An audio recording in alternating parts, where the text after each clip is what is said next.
Professor Nandini Sahu, to all the participants, who are mostly teachers as well as research scholars. So Professor Sahu is currently Vice Chancellor in the University West Bengal. She did her doctoral studies in English literature from Vishwabharati Shanti Niketan. Recipient of many literary awards, she received gold medal, notably from Vice President of India in 2019. Professor Sahu has authored and edited 24 books, and she has interest in various fields, including cultural studies, post-colonial literature, children literature, and right. And she is also also member and having high positions, various bodies at many of the universities. Widely travelled as well, and she published also in almost many American, then English journals, African, Italian, Australian, and I can see also her presence in Pakistan. So that's a brief of our esteemed guest. So today she will be informing us about a very interesting topic. Our topic name is the myth of connectivity. Who really learns in the digital age? So we are all very enthusiastic to hear you, madam, and the platform is yours. May I? Yes, please. Yeah, thank you so much, Professor Deepa Chakrabarti. A very good afternoon to all the participants and my hosts, or Professor Parul, Professor Gunja, and Professor Deepa. I really don't know the names of all of you, so I might have missed out on many names. I thank each one of you, the organizers of Amity School of Languages, Rajasthan, Jaipur, for having invited me as a resource person to share my experiences vis-a-vis teaching, learning in the digital age. When Professor Parul called me a couple of months ago, or maybe just before 1 month, she called me to invite me as a resource person for this particular faculty development program. I could not say no to her. Professor Parul has long association with me. She has been writing chapters and material for me in Indira Gandhi National Open University, where I taught for last 19 years as a professor and also as the director of the Department of Foreign Languages. I could not say no to her. Otherwise, it is really difficult for me to accept so many invitations. Since morning I already had 3 meetings, out of which 2 were serious academic lectures and 1 was a meeting in the ministry.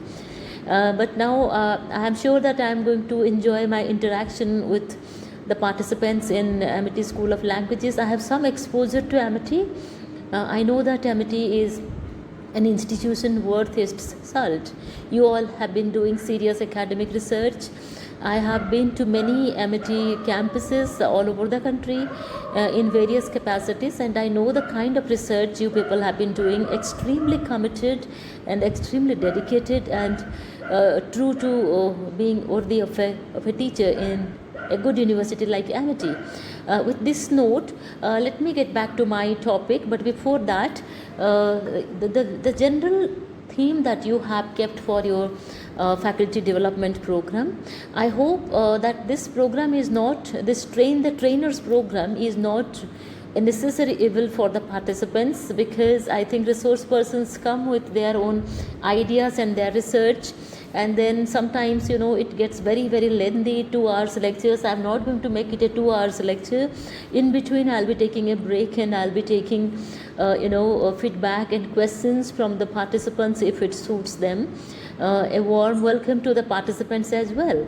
Let's have an interaction. I'm not here to deliver in a lecture. I don't have a PowerPoint. I have never used a PowerPoint. I don't know when they disturb me. So I'll be only talking to you. I'll be sharing my experiences with you. So please talk to me. Please share your experiences with me, because this is a teaching learning program. This is not just teaching, but a teaching learning program. I am here to learn from you as well. Fine. So the basic theme of this program, as Professor Parul has passed on to me, teaching learning in the digital age, innovations in social sciences and humanities. It's a very, very broad theme, humanities and social sciences. Under humanities, so many things come. Before the 1980s, when you said humanities, we usually understood language and literature departments. But with the intervention of culture studies and cultural studies in the English departments, the scope of humanities has been multiplied to many other subjects. Dr. Parul, I am disturbed. I am allowing everybody to join your meeting. Please do that. Okay? Because, yes, because something comes in front of me on the screen, and then I am allowing people to join your meeting. We will do, ma'am. We'll do it. Please do that. Okay, so but now the scope of humanities has increased. It has been multiplied. Under the departments of humanities, we are taking innovative subjects like digital humanities, post-truth, and then we are taking folklore and culture studies. My specialization is folklore and culture studies. Apart from British literature and American literature, and say Australian and Canadian studies, or Indian writing in English, or even Indian literatures in English translation, they used to be subjects when culture and cultural studies got into the English departments. It started with that, but with time, in the due course of time, with the national education policy, if you look at the policy document of the 67 pages, the government of India has given a lot of emphasis on translation and on folklore studies, on culture studies, then use of mythology and folklore in our language and literature departments. Many things have got into the English departments, like we are talking about blue humanities, ocean humanities. We are also discussing green cultural studies in the English departments. Then we have also subjects like medical humanities, hospitality studies. So many things, mythopoetic, lot of things have been introduced into the English departments these days. And for teaching those kind of subjects post-COVID or during COVID, use of digital media, ICT, information and communication technology, became imperative. Without information and communication technology, now it is rather impossible, or rather very, very difficult to undergo the teaching and learning process. I will be more or less discussing about our exposure, not just me but you as well, our exposure to the digital media in the teaching learning process. That will be my subject coming to us. And then social sciences research has deeply influenced the research in humanities.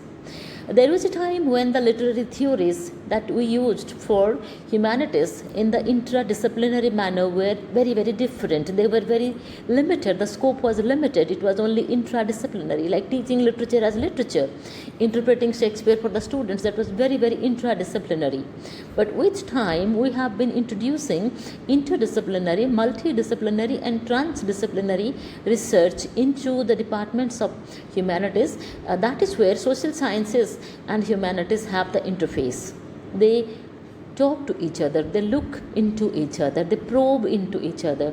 Teaching social sciences without humanities, or teaching humanities without social sciences, is rather difficult today for the teachers of the new age. We are the teachers of the new age, and we have been using a lot of ICT based teaching and learning. During COVID, when the whole world was struggling with their classrooms, face-to-face classrooms were gone. The students were under the lockdown. They could not come to the campuses. And the teachers of the conventional universities were struggling with the teaching and learning process. That is where our kind of a university, first I'll talk about my experiences in IGNOU, Indira Gandhi National Open University, the world's largest university. Then slowly I will come to my experiences in Hindi University, West Bengal, as the Vice Chancellor. I would be talking more or less about both the phases of my career. In Hindi University, I am here only for 4.5 months now.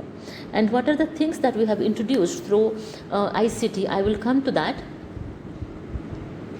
But before that, please allow me to talk about my exposure to ICT and communication, information and communication technology and the teaching learning process in Indira Gandhi National Open University.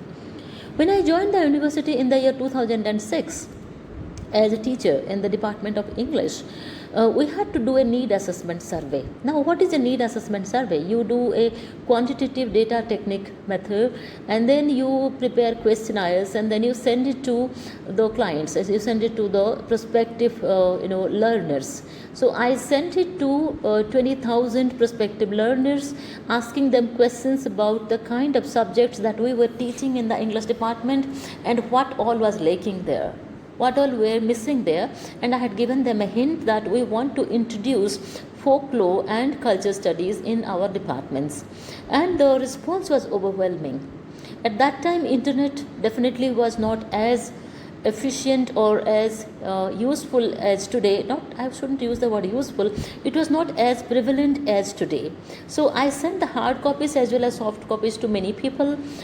In fact, I had learned internet in the year 2003 and 4 when I was in Odisha in the Biju Patnaik University. I was a teacher before going to IGNOU. So being a teacher of English literature, I joined a technical institution for evening classes to learn internet. Out of my own interest, I joined a technical institution 1 hour in the evening. While coming back from the university, I used to go to those classes, and then I learned Word, Excel, PowerPoint, and Internet and Excel, how to use, how to create a PPT, and then RAM and ROM and all those technical terms. I learned as a teacher of English. It was people were laughing, what are you doing with yourself? You are a teacher of English literature, you are a poet, you are a creative writer, you write stories and poetry. What makes you go to a technical classroom in the evenings? But then I wanted to learn, I wanted to educate myself. Train the trainers is the key. The trainers should always train themselves with the new things happening out there. And those courses really helped me. Then I googled the important publishers of the country from internet. Then I sent my manuscripts as attachment files to those publishers. And then in the year 2003 and 4 and 5, that was the peak of my career, when 5 or 6 books were published only because of the help of internet. I didn't know anyone in Delhi. I had never visited Delhi before that. I am from a small town in Odisha. So I had never visited Delhi, but I sent my manuscripts to publishers and they immediately accepted. My poetry collections, The Other Voice, and The Silence, and then there was one book, Recollection Has Redemption, and so a lot of manuscripts, 4 to 5 manuscripts I sent, and then they were accepted by many publishers in Delhi. And the internet was the only support system for me back in the year 2004 and 5, when very few people of my generation were actually talking about internet. At that time, my books were published. And in the year 2005, when I went to December 2005, I went to IGNOU to attend in an interview for the post of associate professor in 2005.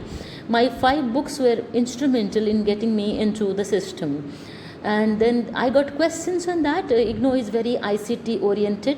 Will you be able to handle? And then in the interview itself, I had to make a PowerPoint presentation, and then they were satisfied that this person who is a poet is also well equipped with technology, and that really, really helped me. I'm giving this personal background to inspire teachers or participants sitting here who are from rural backgrounds.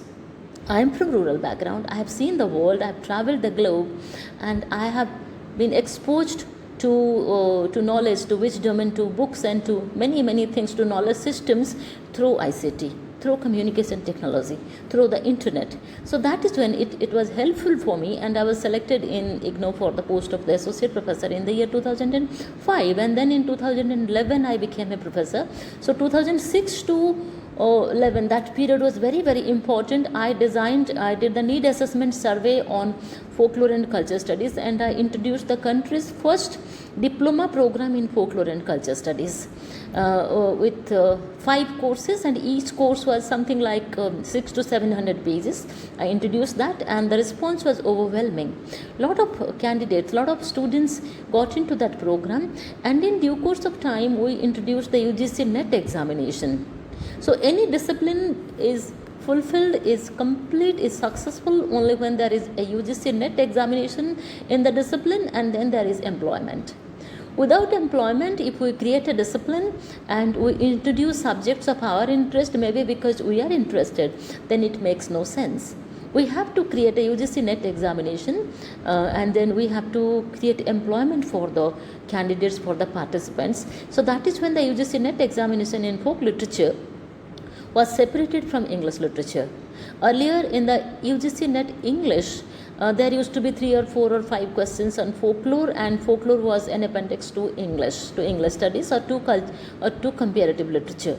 But we created a very different, a separate independent discipline, folk literature, which is UGC NET folk literature exam number 71. If you check the website of UGC, you will find a detailed syllabus on UGC NET on folk literature.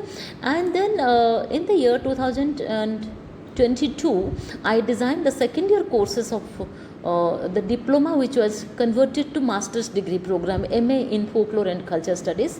So the national education policy gives you multiple entry and exit options. Like if it is a 6 months course, it can be a certificate program. If it is 1 year, 12 months, it can be a diploma in folk literature, PGDFCS, if you check our website, PG diploma in folklore and culture studies. And then if it is 64 credits, now we are trying to convert it to 80 credits, so we will do it very soon. With 64 credit, it comes to MA in folklore and culture studies, MA FCS. So with that, a complete MA in folk literature, and then UGC NET in folk literature, we have created employment for the students. And the employments are also very interesting. My students of folk literature departments, they are from hospitals, from Safdarjung or from AIMS, or very important hospitals in Delhi. Senior doctors are my students. They are working on folk medicines. And then I have world-class chefs in my students list, and they are working on folk cuisine, and then folk fabrics, folk music, folk dance, and folk theatre. You look at Varnam Vana, V.V. Karan's research on Varnam Vana, which is Karnataki folk theatre on Shakespearean adaptations. It's so interesting. If you go to Varnam Vana kind of research areas, you will find that Shakespearean tragedies and comedies, they have been converted to Karnataki folk theatre traditions, and then people are using those as a platform as well as a digital platform to popularize Indian folk literature inspired by Shakespearean stories. So isn't it so interesting, an interface between two countries, two areas of research? And then there is this interesting pedagogy of comparative world literatures. And then before I I took 4 years leave from IGNO in January this year to join Hindi University as the Vice Chancellor, Hindi University West Bengal as the Vice Chancellor. Kind of my parting gift for IGNO was a course that I designed where Dr. Parul has substantially contributed. That is a course on Hindu studies and Indian knowledge systems. The title of the course is Stories from Epics, Puranas and Siddhantas. We have taken Surya Siddhanta, Pancha Siddhantika, Siddhant Shiromani kind of texts. We have taken adaptations, both folk and classical adaptations of the Mahabharata and the Ramayana. And then we have tried to place our Indian knowledge systems and our Hindu studies vis-a-vis, science and technology. The course was originally designed by me for the Department of Engineering and Technology. So the BSc Energy people, for them we designed this course. It's a value-based course of 6 credits, where we have talked about, I'll give you a very interesting example. There is one block on the Mahabharata, where we have one chapter on the Kurukshetra and the geometrical patterns. How Abhimanyu has understood the geometry of the Kurukshetra partially. Then he enters into the Kurukshetra, into the Chakravyuha. And then when he is attacked from all directions, he tries to come out of the Chakravyuha, but he cannot come out because he hasn't understood the other part of the geometry. So the entire chapter is written in a very, very mathematical and geometrical manner. We are not just writing stories. We are using science, technology, engineering, geometry and mathematics to write our chapters on Hindu studies and Indian knowledge systems. and that course is going to be launched in July this year. Already I have submitted the print orders. If anyone wants to read the course, please get in touch with me through Professor Parul. I will share the entire course with you, because I believe that knowledge sharing is knowledge production. I want you to go through the interesting and the important chapters that we have written. This is again a 500 pages interesting course. It's sheer pleasure to go through that course that we have designed. And fortunately, the Vice Chancellor Madam of IGNOU, she has recommended that this course should be a compulsory course in FYUP, 4 years degree program, for arts, science, commerce, and all humanities, social sciences, and engineering, and everyone will read this course as a part of our Indian knowledge systems and Hindu studies pedagogy. So what I am trying to tell you here is, in humanities departments, we are not just dealing with an interdisciplinary research scenario where we are interpreting and reinterpreting the stories and the poetry written by many people. Sometimes some people may tell you that, okay, you are from the English department, you must be reading stories. It's not exactly so. We read stories as a background, we read poetry as a background, but the interpretation, the presentation, and the comparative studies, these things, and the theorization, they are so very important. We have to get into many other disciplines. Studying in a literature department is not as easy, because you have to deal with science, technology, mathematics, social sciences, economics, even medical humanities. You study about medical humanities. Some of my students are doing PhD on AIDS literature. In AIDS literature, they have to take 3 to 4 literary texts where AIDS is discussed, and the story of somebody who has or who had suffered from AIDS, and then how that person has to fit into the society, the social setup, and what kind of challenges he has to face. But in the process, we have to do a lot of survey of the medicals, of the hospitals, take case studies from medicals, take interviews with doctors and other participants and other stakeholders, and then we have to interpret those through qualitative and quantitative data techniques. We cannot just write stories of those people. So, in the age of digital humanities and post-truth, now what is post-truth? You must be reading a lot about digital humanities and post-truth. Simplistically, I will tell both critical and simplistic ideas of digital humanities and post-truth. Digital humanities in a simplistic manner is text on screen, which almost all the universities are doing today. Like in IGNOU, we have the eGyan course. In the eGyan course, we upload our entire study material. But in a complex manner, or in a very realistic and a practical manner, digital humanities is one of the most important and upcoming areas of research today. Under digital humanities, you have so many disciplines. You have anthropology, you have gender studies, geography, history, and then you have under history, you just can't talk about the history books that you have studied. History is written by the winner. What happens to the history of the so-called loser? The folklorists and the ethnographers, they write the history of the so-called loser. They write the history of a civilization from another point of view, from the point of view of the marginal, the subaltern, from the point of view of the so-called loser. So we read many subjects using intradisciplinary research, looking at each other through the perspectives of each other, borrowing ideas from each other, and then digitizing everything.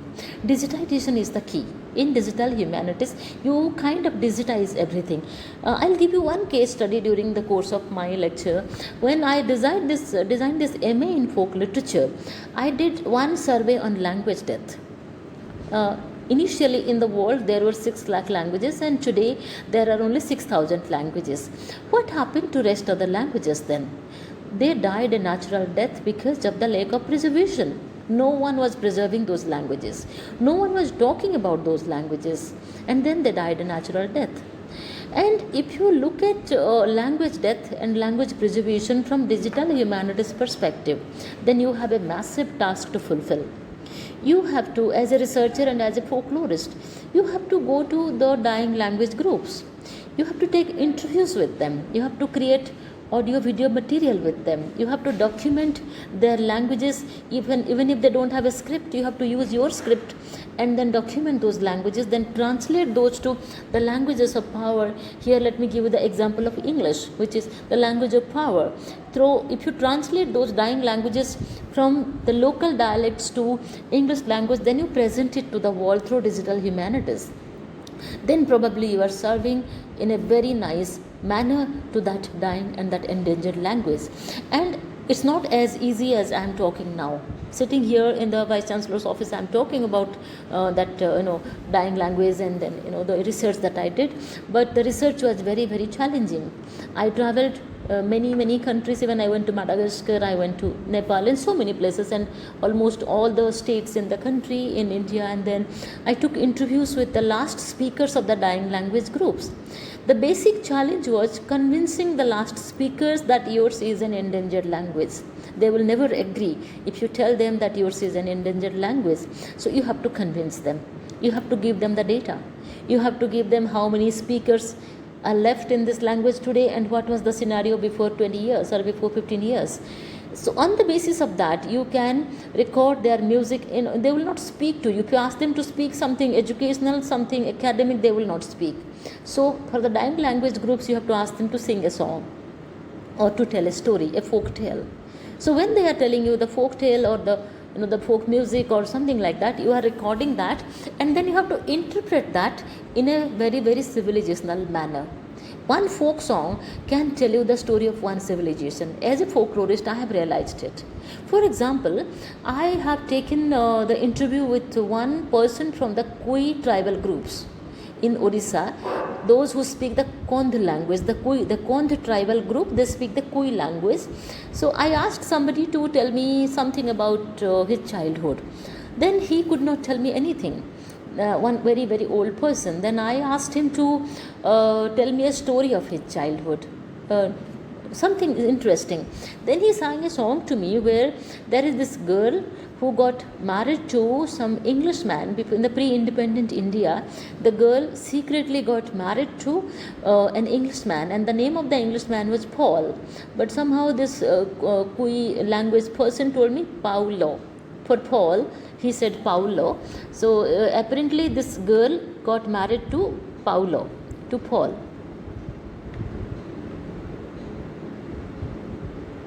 Right. So she got married to him, and then the lady was going to the Gona with that person, and then when the father and the relatives of the girl, they caught hold of her and they killed her because she was not allowed to marry an Englishman. So that was the story, and the person told me the story in the form of a song. I remember the entire song. It's a very beautiful, very melodious song. He sang to me, and then I recorded that on my mobile, and then I talked to that person. I learned that language, and then I translated that to English, and then I made it a part of my course with copyright to the person who narrated the story to me, and also of course some payment to the person who narrated that story to me. With that, I did some work related to the society. How a girl from the Kui tribal groups was not allowed to marry an Englishman. An intercultural, interlinguistic marriage was not allowed at one period. And then how Mr. Paul wanted to lure the parents of the girl, and he paid a lump sum amount to the parents of the girl to take the girl with him, and then they allowed him to take the girl. While he was taking it, there was one local boy, a lover, somebody who wanted to marry that girl. He and another group of people, they killed Mr. Paul. So through this, you get an idea about an entire society of a particular period. So this is how, through digital humanities, you can take the stories, the poetry, the narratives of one particular society, and then you can convert that to some digital material. You can interpret that through social sciences, humanities. You can theorize that. So for this particular poem, folk song of Mr. Paul in love with the girl, if you apply theories like new historicism or cultural materialism, you will actually, Raymond Williams and those ideas, if you take, you will find whole lot of research questions, and then you have to present those research questions to the progeny, to the next generation. If they want to probe into the social setup, the structure of a particular society of a particular period, they can take one folk tale, one song, or one story of that period. For example, if you look at the stories of Monto, or the stories like Le Havre, and then how nobody talked about the queer LGBTQ during a period when Ishmat Chugtai was writing, and it was kind of a sin to write something on the LGBTQ. But during that period, she had the courage and conviction, the audacity to write about a story like Le Havre. But then she used the language of symbolism and allegory. The last scene of the story, Le Havre, if you read it very carefully, she is not at all talking about two women being intimate to each other. She is not talking about anywhere. She is only giving you an image of a shadow on the wall. The shadow looks more like an elephant, so it's from a child's perspective. A little girl is looking at the shadow of these two women inside a blanket, and then the reflection is on the wall, and the reflection looks like an elephant which is moving its body. So pure imagination. You have to imagine the story. If you don't have the power of imagination, you will not be able to understand the literature thereof. So using information and technology, communication technology, it will come later. Initially the power of imagination will come. There was a time when my parents used to tell me that knowledge is power. During the 1980s, when we were small children, our parents used to tell us knowledge is power. We used to read all kinds of books, essay books, story books, and general knowledge books and everything. What not? We used to read those. In due course of time, we learned that utilization of knowledge is power. How do you utilize that knowledge system? What is knowledge and what is a knowledge system? So those things should be taken care. Teaching learning in the digital age, innovation in social sciences and humanities is the basic theme for you, and I have taken a title of my lecture like the myth of connectivity. Who really learns in the digital age? Who will learn? The most aware person, no doubt. Somebody who is most aware about things, about science, technology, media, and about literature, languages, dying languages. Somebody who is very aware, somebody whose eyes and ears are open, will be in a position to learn in the digital age. The myth of connectivity, I was thinking, connectivity, is it a myth? Through mobile technology, through communication technology, are we actually connected to the world, or is it just a myth? In my lecture, I will be questioning these things to myself. The digital age, it has accomplished in an era of unprecedented access to information, learning resources, and connectivity. However, the narrative surrounding universal digital learning is a narrative which we have set up, we have created. It marks the introduction of the critical inquiries in actual learning outcomes and the engagements. When the National Education Policy document came, during and after COVID, people had multiple questions. People were talking about how the family languages, the state languages, and is there any national language for India, or only the official languages are there. A lot of discussion and debate came about the digital divides between the languages and the proper inclusive frameworks vis-a-vis languages. And then what should we prioritize during a digital age? Shall we prioritize critical engagements, cultural contexts, and epistemic justice, or should we only think about communication? Today it has become more or less just like communication. The youngsters always hold a mobile in their hands. The mobile has become their second skin. They cannot even talk without a mobile. I remember my young son and his classmates, if you ask him any question, what is the day today, they will go to the mobile. What is the date? They will go to the mobile. You ask them anything, what is the news for this morning? Again they will go to internet. Without internet, it looks like they are not able to even function.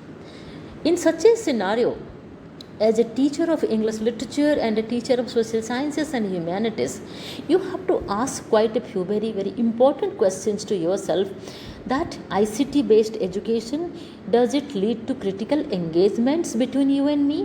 When I am talking to Professor Parul about epics, Puranas and Siddhantas, and I am asking her to write some chapters, say on Surya Siddhanta or Pancha Siddhantika, am I taking her to some kind of critical engagement with literature, language and pedagogy, or am I only asking her to create some kind of communication with the next generation? That basic question should come to my mind, and it does come to my mind. And then, what are the cultural contexts and what is the epistemic justice? Now, what is epistemic and what is justice? For that, for today's lecture, I have written quite a few and I have prepared quite a few research questions for you. My first question for today's discussion is, who benefits from the digital learning infrastructure and who remain marginalized? What are the digital learning infrastructures? Are we talking about science laboratories or studios where we deal with online lectures? Who benefits from the digital learning? Or the beneficiaries like teachers like you and me, or scientists or doctors, or the beneficiaries are they from rural India who have a mobile today and internet has become so inexpensive that throughout the day they are listening to videos from internet? Who are the beneficiaries? That is one question. Then the next question is, how do socio-economic, cultural and geographic inequalities affect access to and quality of digital learning? Socio-economic, cultural and geographic inequalities. So by using digital humanities, can we or are we challenging the inequalities in the society? And then also, are we talking about the cognitive and affective dimensions of learning? Are they lost in the shift from embodied to the digital pedagogies?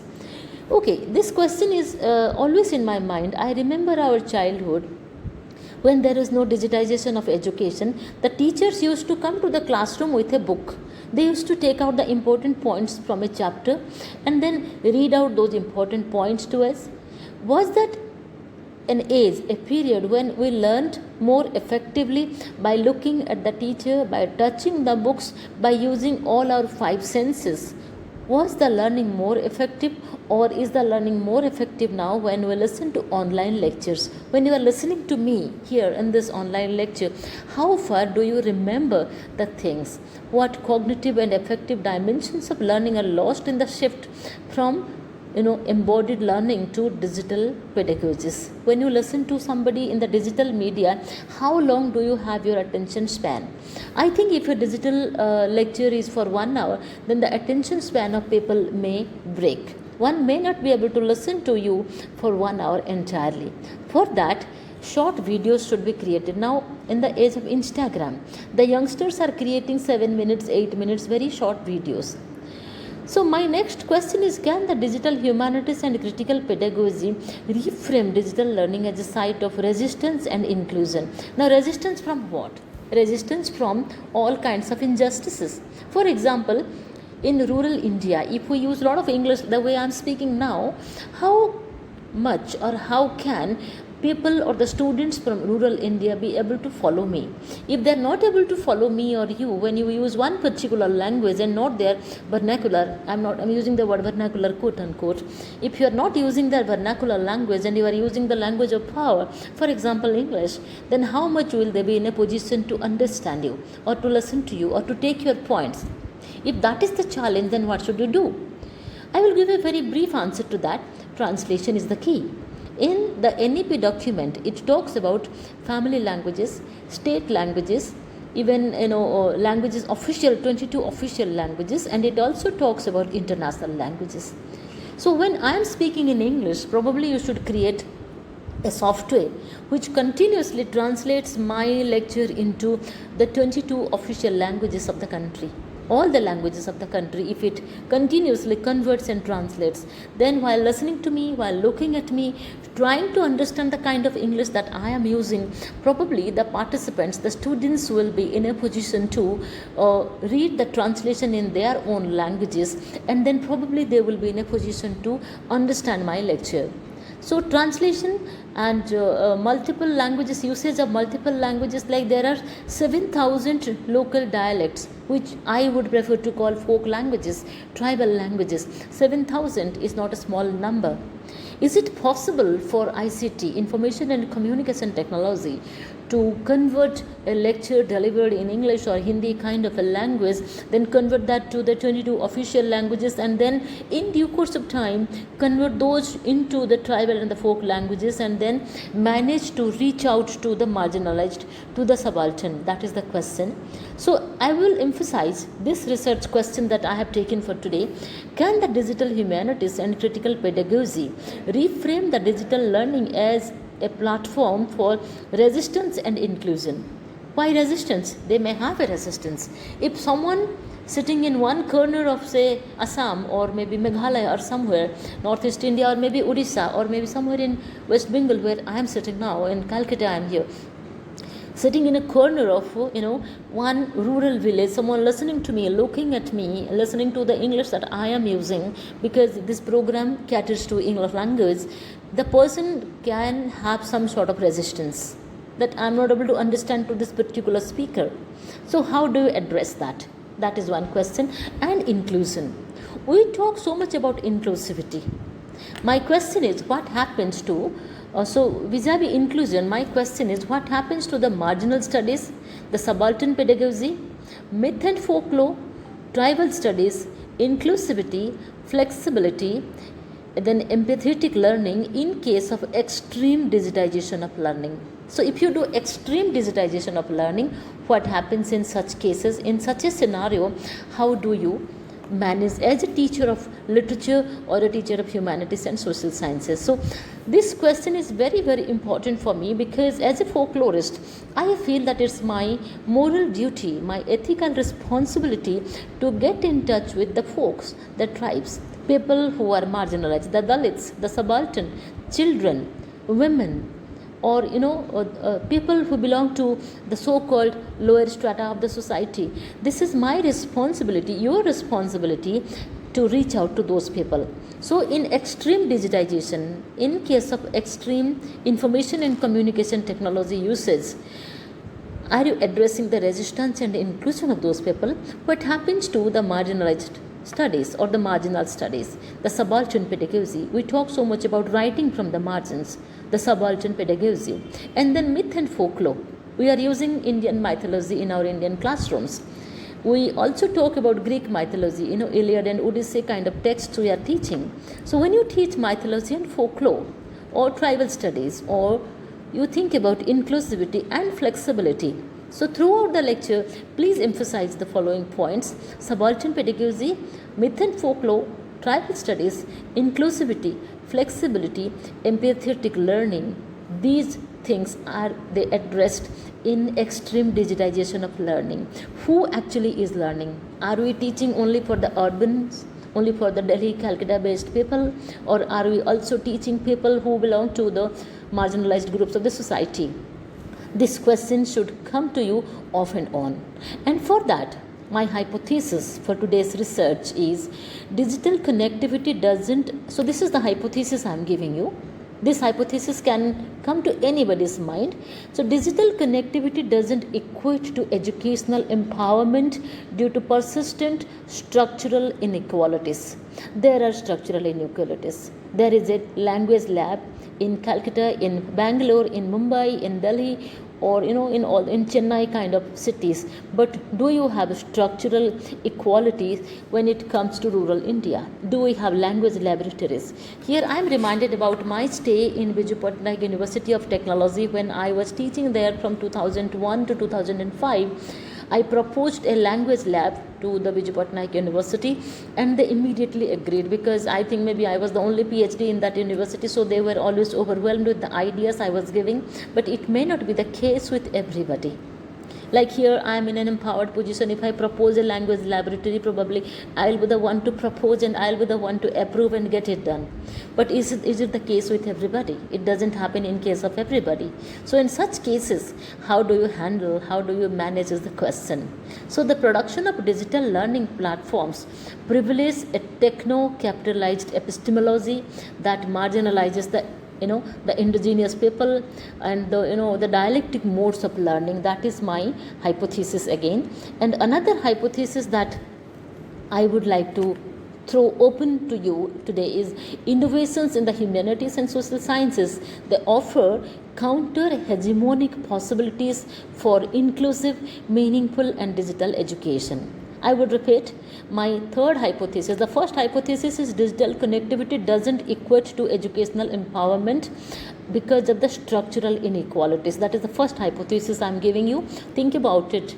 The next hypothesis is the production of digital learning platforms. It privileges a techno-capitalist epistemology that marginalizes the indigenous people, the tribals, the folks.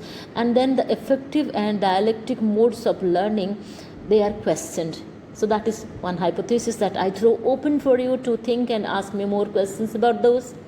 The third hypothesis that I am taking today is innovations in the humanities and social sciences offer counter-hegemonic possibilities for inclusive, meaningful digital education. So these are the questions, or these are the problems, the tensions that I am taking while I am delivering this particular lecture. And the problem statement for you today is, despite the celebratory and the celebratory rhetorics around digital connectivity and learning, we talk so much, we boast so much about internet. From village to village, gaon mein, from village to village there is internet connectivity. We boast about that. But is the internet connectivity leading to any kind of learning, or substantial segments of the global population, they remain excluded and alienated by the digital education models? Do they understand the kind of education we are imparting through our digital modes? That is the basic question. And this exclusion is not merely technological, but it is also epistemic and pedagogical. The uncritical celebration of digital platform, it has created the ways in which such tools can reinforce rather than dismantle the epistemic inequalities. So to address these problems, let us create some objectives of our research in this particular program today. Can I lay out the objectives like to critically analyze the structural and the epistemological barriers in digital learning?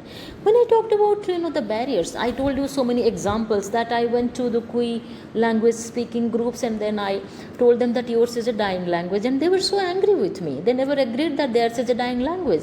I said yours is an endangered language. They never agreed to that.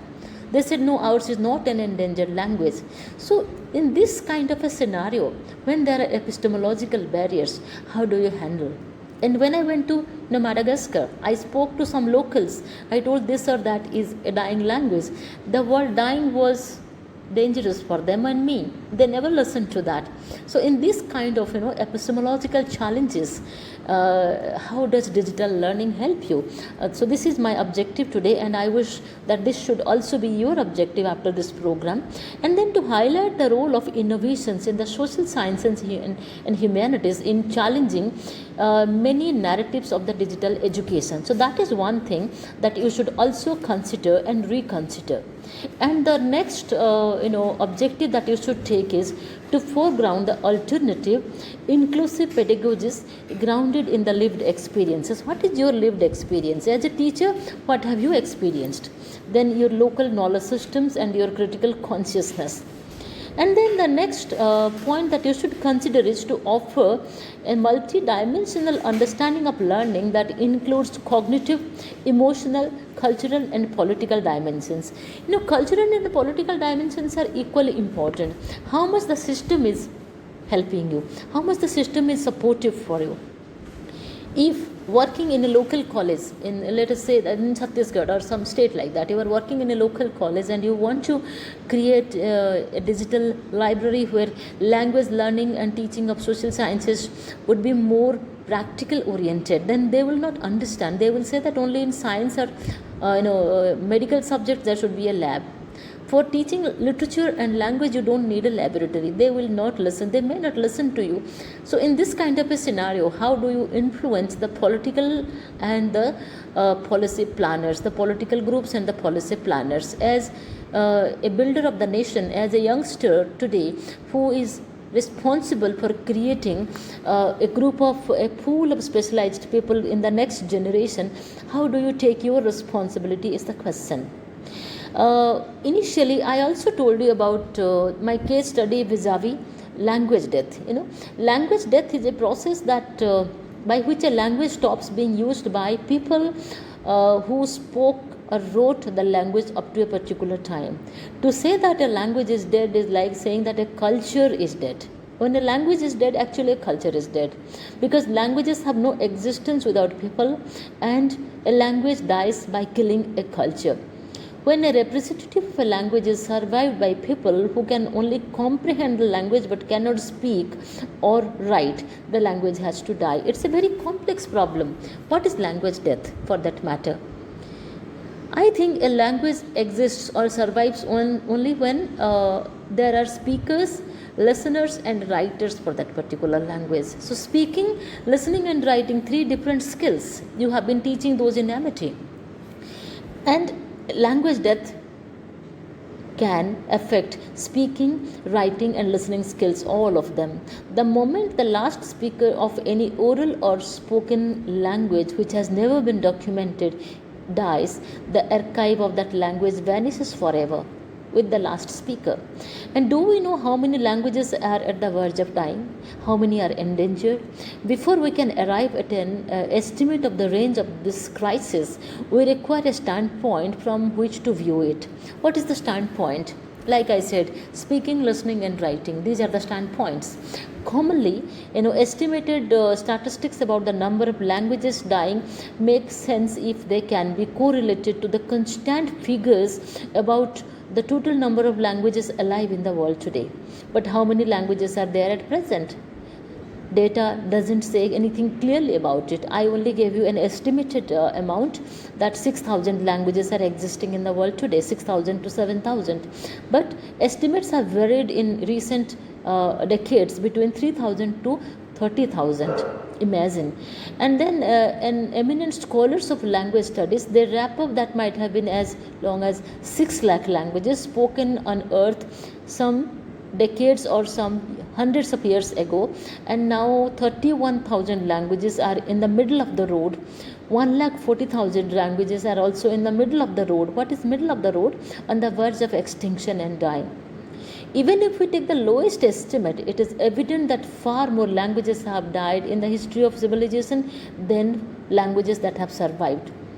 And in such cases, it is your duty as a teacher of language, literature, and social sciences to sensitize the speakers, the readers, and the researchers of language studies on the very important subject, language death. And then the research points can cover things like the nature of language death. The languages are dying orally or written, or no one is even listening and understanding those languages. The nature of language death, the types of language death. Type: complete death, partial death, or only spoken, not written, only oral, not written, or only there is a script but no one uses it in the spoken language. So that is the types of language death. And the market values of a language is very, very important. What is the market value of a language? See, for example, if you go to China kind of a country, or maybe you go to France, right, and you use a lot of English, probably people will not understand you. If you are a business person and you go to those kind of countries where nobody will speak to you in English, we have been taught English since our childhood. Like I remember, I started learning English in the class 4. I studied in Oriya medium schools, and then later on I shifted to English, and then I did BA English honors, and then MA English, and PhD English, and all of that. So, the market value of languages. If you use Hindi from Kashmir to Kanyakumari, what is your market value? If you are a business person and you go to, say, Kerala, and you use whole lot of Hindi in your business, probably the market value of your language is not going to help you as much as it would have helped you if you spoke English or Malayalam. Or if you go to Kashmir and you use whole lot of English, probably the market value of English is much less there. You could have used bit of Kashmiri or bit of Hindi. So you have to be area specific. When you go to any particular area and then you want to create a market value of your spoken and written language, then understand the market value of the particular language that you are going to use. And then you have to understand the causes of language death. What is the cause of language death? As a person of English language and literature, I would never blame English to be the predator language. No language has the capacity to eat away as a predator or to destroy another language. To me, languages are like sisters. They flow into each other. They support each other. They are complementary to each other. Living in West Bengal, coming from Delhi, originally from Orissa, and medium of instruction being English, I use all these 4 languages very fluently, and I don't think that any of my language identities, like me as a person of English, or me as a person speaking Hindi in the Hindi University, or me as a person speaking Bangla living in West Bengal, or me as a person speaking Odia coming from Orissa since my childhood, I do not see any collision or any fight or any argument or any debate between these 4 languages when I'm using them. The key point is the market value. Where should I use which language is the key, the question. I'm speaking in a webinar now, I have to use English because the participants sitting there, they are listening to me in English and their medium of instruction most probably is English, and I am told that I should be speaking in English. But if I go to the market in West Bengal, I go to a mall and then I use some Hindi, probably people will understand. But if I go to local market, I have to speak Bangla, so that I can communicate. The market value of any language which is area specific has to be understood, and for that the methods of language preservation and the association between languages and cultures will be done by the digital media.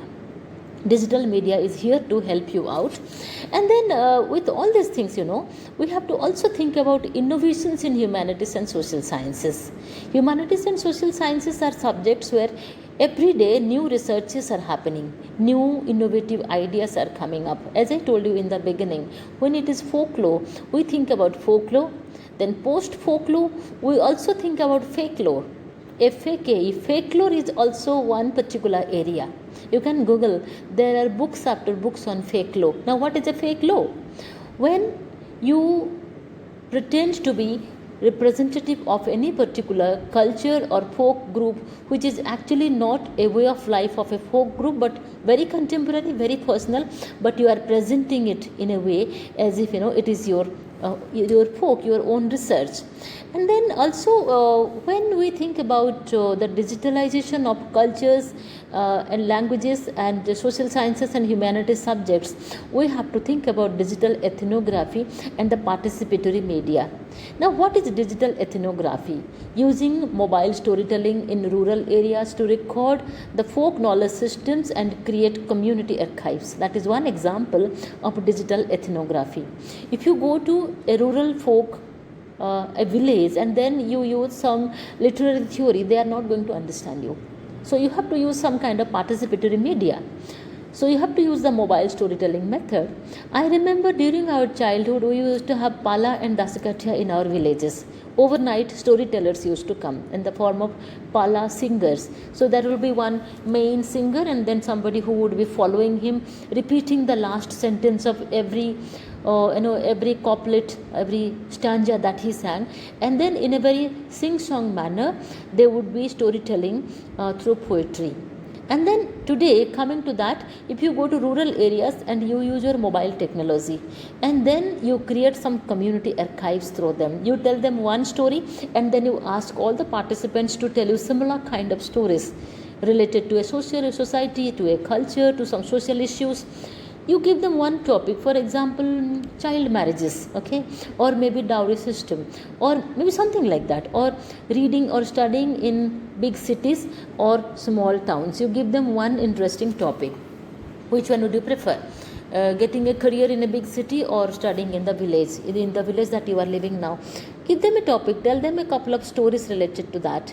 Some folk tales or some contemporary, some modern stories you tell them, and then you ask them to give you some more examples.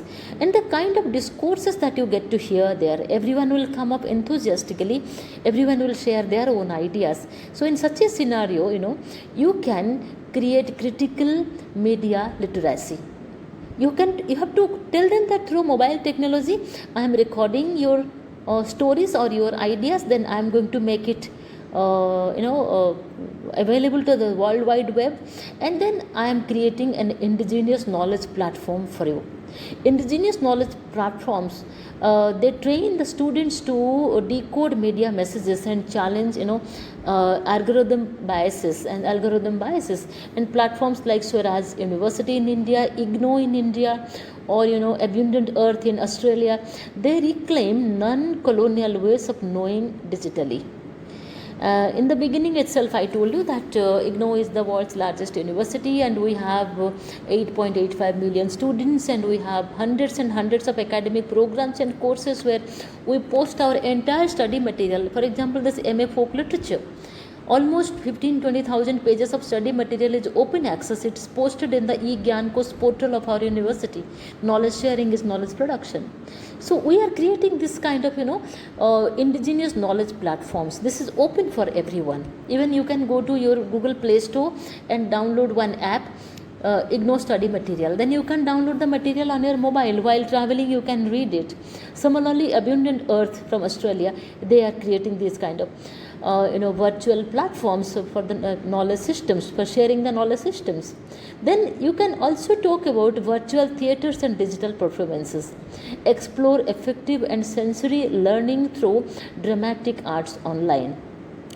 So drama, theater is a very beautiful way of teaching and learning. In such a case, you have to create 15 minutes, 10 minutes, 12 minutes short theatrical performances, and then you have to record them, and then you have to post them in the World Wide Web, theme based, technology based, and then you have to make it available to people. Now everyone has been talking about MOOCs, massive online open access. MOOCs, you also must have been using MOOCs in Amity. Amity is very, very advanced, I know. Now you have to decolonize the MOOCs. Alternatives to the courses that are community led, multilingual, and context sensitive. Now decolonize the MOOCs and make them available for the common people, keeping in view their interests. What are the things that they would like to learn? Probably the MOOCs can address those.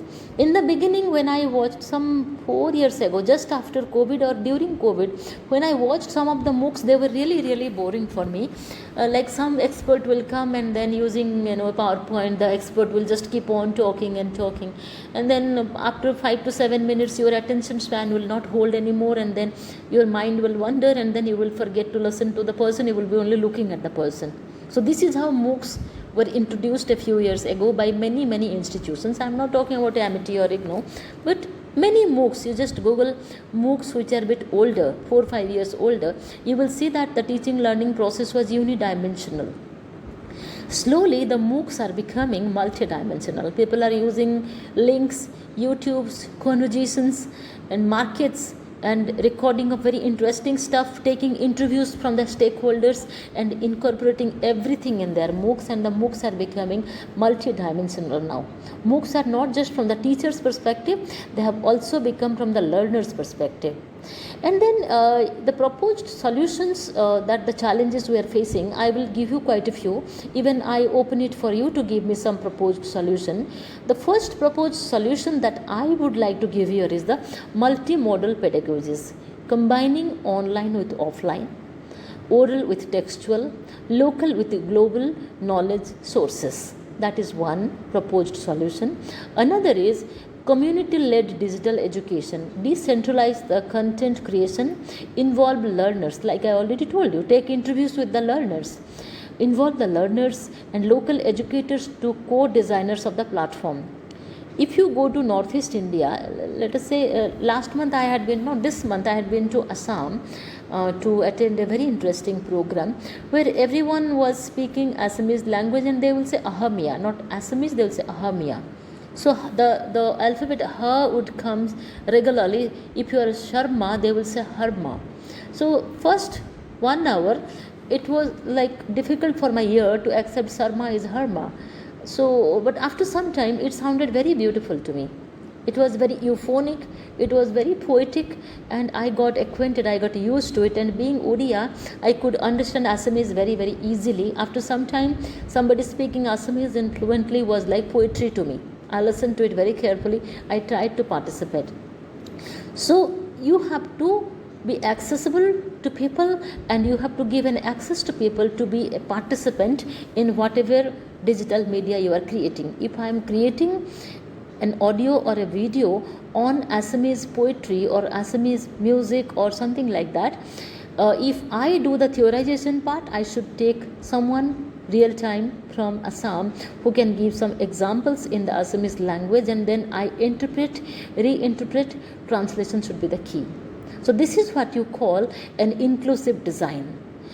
Inclusive digital platforms are accessible to differently abled and linguistically varied learners as well. We have to consider the differently abled when you are designing any kind of material. When you are writing some material, it is in the print form, ensure that it is for the visually challenged as well. Some braille system can be used, or some audio material can be used, so that it's accessible for everyone. And then epistemic pluralism is something which is a non-Western epistemology, and the methodology can be used in the digital curricula, which is non-Western. If you use a lot of Western media, probably our people will not be able to understand. I was just looking at some relative who uses one device through which he types very fast and he expresses himself very easily. If you ask that person, is a little child of 13-14 years, he is a relative, and he has not been speaking for many years. And then he used to be restless. He was not able to express himself. He was hungry or angry. He was not able to express himself. But the parents got him a device, which is a very high profile device, and it has to be charged like your mobile or computer. And then the person would type. I asked him questions like, who is the most beautiful in the family? Then the little boy, he said, all the girls are beautiful. He didn't want to hurt the sentiments of anybody. He said, all the girls are beautiful.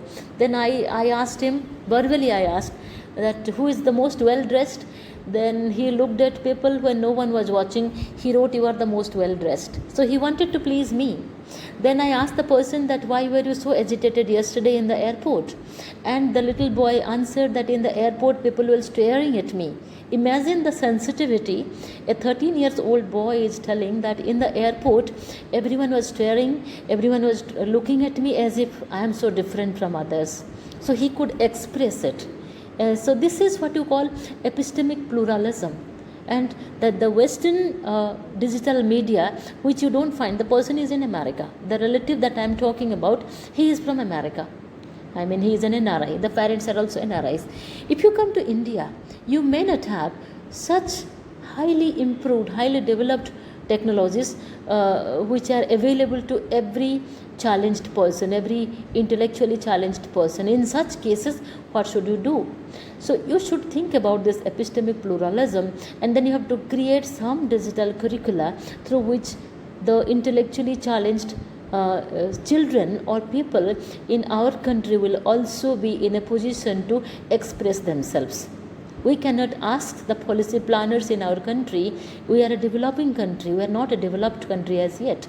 So in a developing country, we can't ask our policy planners to provide our children with the material which would be as advanced as a developed country like America or UK or anything for that matter. So in such cases, when there are those kind of epistemic challenges, and then usage of Western epistemologies will not be or may not be as applicable as India, then there should be some kind of policy intervention. And the policy intervention means advocate for public funding of critical digital infrastructure beyond the private platforms. The private platforms are, parents have to be as affluent, as rich to buy such devices. The public platforms should be in a position to create such digital infrastructure where our challenged children, visually or intellectually or any kind of challenged children, they should be in a better position to explain or to express what they are thinking. And then the next point that I would recommend here is the poetics of learning. Bhartrhari's texts, for example, the act of learning, it seems as a rhythm between shabd, the sound, and arth, the meaning, and chitta, the consciousness. Bhartrhari gives that kind of pedagogy in his texts.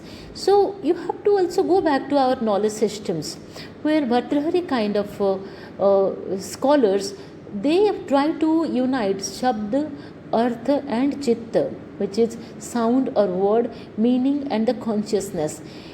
Everything should be together. Don't you think that digital learning also advocates about things like that? In digital learning, restoring poetically means valuing silence, slowness, and uncertainty, qualities affected by the digital immediacy.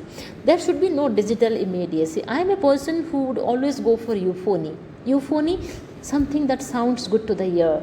When I am speaking to you for 2 hours, my speech should be euphonic. It should not be cacophonic. Cacophonic means using very stressful words and a very loud voice or very noisy stuff, and then shouting or pointing my finger, or using a very harsh and a shrill voice. It will not give you the happiness or the desire to listen to me for 2 hours. So in such cases, like digital learning says, even I would agree with that, restoring poeticity. Poetry, from that I am using the word poeticity, that's my coinage probably, means valuing the silence. There can be silence in between. When I am talking to you, I can take a few seconds break. There can be a silence for you and me to think, to rethink. And then slowness. I am giving you all the points very slowly, one by one. Probably you are recording, probably you are writing down, but the method that I am using is very, very slow. And the qualities affected by digital immediacy. There should not be any immediacy, something that I want you to do right away. There is nothing like right away. When it is digital technology, one has to take their time, do their share of research, and then one has to think about the aesthetics of access. Access should not be measured by by bandwidth alone, but by beauty, by fantasy, by elegance of the interface, and the inclusivity of the metaphors, the grace of multilingual designs. And then in case of teaching and learning through ICT, there should also be the ethics of encounter. Now, what is the ethics of encounter? Learning should be dialogic, not monologic. Dialogic, two-way. I say something, then I listen to you, you tell something to me.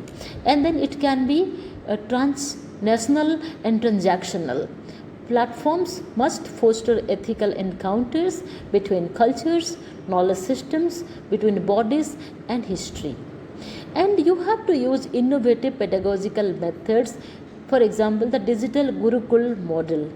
Now, I remember last year in 2024, I was in Banaras where we were designing the syllabus for Indian knowledge systems to be included in the university syllabi, all the universities in the country, in the language literature departments. That is where I emphasized on the digital Gurukul model. The Gurukul model is something that I have been talking about, lot of patience, learning things by heart. I do not mind if I have to learn something by heart. I have remembered, I think, something like 500 texts by heart. And if you learn something by heart, and then in the Gurukul method, you learn by repeating something to yourself. You repeat the Vedas, the Upanishad, you repeat the chantings, the hymns. And then you learn everything by heart. And then in due course of time, you produce whatever you have learned by heart in the course of your discussions, your discourses in the classroom. If you are teaching the Vedas in the classroom, in the Indian knowledge systems or the Hindu studies classrooms, and then you are talking about looking at the Vedas from the counter-panopticon or the panopticon point of view, or maybe you are looking at the Vedas or Upanishads from the point of view of Foucault or Derrida, and then suddenly you are theorizing with Western theorists, and then again you come back to reproducing some music or some poetry from the Vedas without looking at the text, then I think you will be proud of yourself, and the students will be proud of you as a teacher, and then they will also try to learn those interesting and important texts from our Hindu studies and the Indian knowledge systems in the digital Gurukul models. So in the audio and video material that you produce in the digital Gurukul models, you have to create such material where there will be discourses, there will be texts, and there will be contexts. The texts may be reproduced from memory, the context should be given by you through your critical pedagogy, and the situational questions should also be impromptu. You have to create those situational questions with your participants, with your students, with the candidates sitting in front of you, and ask them to ask you questions, or ask them to be a part of the discourses, to be a part of the discussions. And then as a teacher, I have been inspired by ancient Indian ashramic learning traditions, but I have also remained and reimagined digital. I have been very, very tech savvy, very, very digital, using a lot of ICT in the creation of videos and audio material, maintaining a website or maintaining a blog, and participating with my students and my researchers through the digital media. But at the same time, I have been very, very inspired by the ancient Indian ashramic learning traditions, blending the synchronous discussions, reflective silence, local wisdom archives, but small cohort intimacy should be there. Slow learning is my initiative, because slow learning will always remain in your mind. Repeat things to yourself. If you want to remember something from the Vedas, maybe you can record that in your mobile while you are driving, or you are waiting in the airport, or you are doing something that needs you to have a lot of patience. Listen to your own voice, the hymns of the Vedas, listen to that in your own voice, and then you can remember that. You can counteract the rapid fire, hyper consumptive pace of the online education by slow learning initiatives like this, learning by heart. And you may be critical about me when I emphasize on slow learning initiatives and learning by heart methods, but this is what our ancient Indian knowledge system teaches us. We have to learn things by heart by slow learning initiatives. Slow learning initiatives, they integrate nature-based tasks, creative journalism, voice-based reflections, and seasonal learning systems and the rhythms. Our seasons are so full of music. Nature is so full of music. So when I was a child, I used to remember the formulae of mathematics like poetry. I used to make them sing song and poetic the formulae of mathematics, and then I used to remember. Because the human mind is very interesting. If I read out something to you, or I ask you to remember something in a pedagogical and a theoretical manner, you may not be able to remember that. But if I give it to you in a poetic manner, for example, some mathematical formula, if you give your children with some rhyme scheme, like poetry, like music, then I think their learning will be faster than you can imagine. And then also you have to think about a decolonial curriculum design. Now we are decolonizing our humanities and social sciences departments. What is decolonizing? I belong to that school of thought which doesn't believe in doing away with something that I have learned. I have been trained in British literature and American literature and Australian studies and all of that. I do not want to do away with those subjects. Rather, I want to include Hindu studies, Indian knowledge systems, and folklore studies kind of subjects, or comparative world literature kind of subjects into our pedagogy, into our subjects, our classroom. So this is where probably information and communication technology should come forward. We should get new ideas from communication technology and then know what is happening in other universities all over the world. Recently, I was looking at, I wanted to design a course in my university, in Hindi University, on book publishing. Then I looked at the syllabus of book publishing, syllabi of book publishing worldwide. And in IGNOU, we have one course, PG Diploma in Book Publishing, and I was a part of it when I was there. But I saw one such program in some university in Germany, which is an MA in book publishing and English. So in the first year courses are the nitty-gritties of publication, And the second year courses are related to language and literature. So this is where decolonial curriculum design is a part of our syllabus design. And then one world curriculum is important, and then these things are introduced in our policy level. We have to mandate the open access context sensitive digital infrastructure in national education policies. Then we have to encourage our public private partnerships for inclusive technological developments. And then in the platform levels, we have to build multilingual, neurodiverse friendly, and then offline accessible digital learning environments. And at the pedagogy level, we have to train our teachers in critical digital pedagogy. In the community level, we have to create learning commons for people. We have to involve families and elders in co-teaching and co-learning. And then we have to create a future research direction. And then intervention of emotional and mental health consequences of long-term digital learning is also very, very important. Philosophical inquiry into how the digital age reshapes our notion of the learner, teacher and knowledge systems is important. Design-based research for experimental platforms integrating indigenous and feminist epistemologies is also there. In the beginning, I told you something about the myth and the reality. The myth of digital connectivity blinds us to the deeper question: who really learns and what kind of learning is being cultivated? Are you learning? Am I learning? Am I learning in the process of teaching? That's a big question. To respond to this kind of a question meaningfully, we have to shift the focus from access to agency, from content to context, from consumption to co-creation. Innovations in the social sciences and humanities rooted in critical theory and transformative pedagogy, they offer powerful tools and areas for reclaiming learning in the digital age. Learning is not a commodity, it is a democratic and decolonial practice.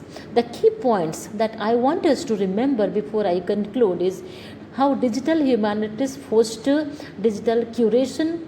Technology enables collaborative annotation, multilingual engagements, global dialogues in literature and social sciences. Online platforms, they democratize access to rare manuscripts, world-class cinema, classical performances and indigenous art forms. Post-truth frameworks, they allow the students to interrogate ideologies, media bias and the politics of representation. Then the visualizations and digital storytelling, they deepen the understanding of abstract social theories and historical complexities.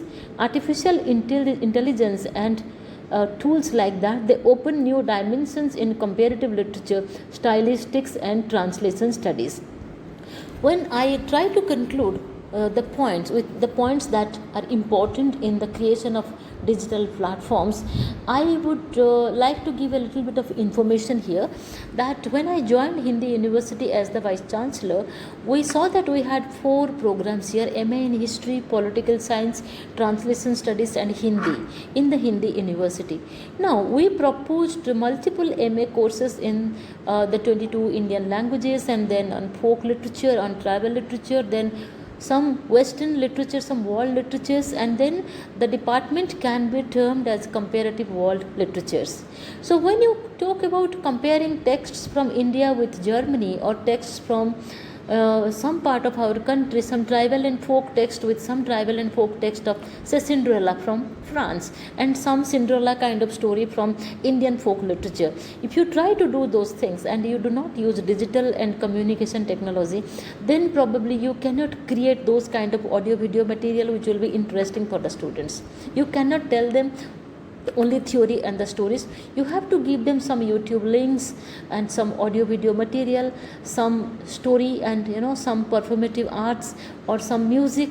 So for those things, to make your learning a blended learning kind of a thing, you have to use a lot of digital humanities and post-truth. You have to use a lot of ICT. And then at the end of the day, when you ask this question to yourself, that when I am using a lot of information and communication technology, who really learns in the digital age? Am I the only learner? the teacher, or are you the only learner, the participant sitting here in the orientation program, or I mean in the teacher training program, or also the students, the learners are the real learners? The most possible answer in this kind of a question is the most aware person, somebody who is aware about science and technology, literature, social sciences and humanities. In such cases, the myth of connectivity is not just a myth, it is a reality. And who really learns in the digital age? My answer could be the most aware person, somebody who understands ICT, digital humanities and post-truth. With this, I would like to stop here, and I would open it for the participants to talk to me, to ask me questions or to give me suggestions and ideas. And I would stop here. Professor Parul, please make it open for discussion. Thank you. Yes. Yeah. Thank you so much, ma'am. This is the time to take questions, feedback, and so we'll be asking participants asked to ask the questions, or do you have? Otherwise, we also have the questions ma'am has given us. Yeah, you can ask me questions.